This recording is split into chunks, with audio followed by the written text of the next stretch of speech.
તો અમરેલી જિલ્લામાં સાવજોની સંખ્યા ખૂબ જ વધી રહી છે, પરંતુ તેમની સુરક્ષાને લઈને સૌથી મોટા સવાલો હવે ઉઠી રહ્યા છે। જ્યાં રેલવે ટ્રેક ઉપર સિંહો આવી જવાના બનાવો વધી રહ્યા છે, ત્યારે આજે વધુ એક સિંહનો અકસ્માત સામે આવ્યો છે।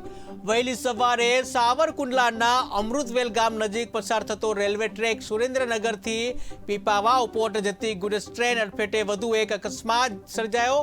તો વહેલી સવારે 4 થી 5 વર્ષના સિંહ ક્રોસ કરતી વખતે અકસ્માત સર્જાયો છે, જેના કારણે સિંહ ઇજાગ્રસ્ત થયો હતો અને ત્યારબાદ તેનું મોત થયું હતું। વન વિભાગ દ્વારા મૃતદેહનો કબજો લેવામાં આવ્યો હતો અને અકસ્માત અંગે તપાસ શરૂ કરવામાં આવી છે। વન વિભાગના અધિકારીઓમાં દોડધામ મચી ગઈ છે। રેલવે વિભાગના કર્મચારીઓ ઘટના સ્થળે દોડી આવ્યા હતા, જ્યારે પ્રથમ અકસ્માત થતા બાજુના ખેતરમાં સિંહ આવી ચડ્યો હતો અને અંતે જીવ ગુમાવતા જે મોત થયું છે।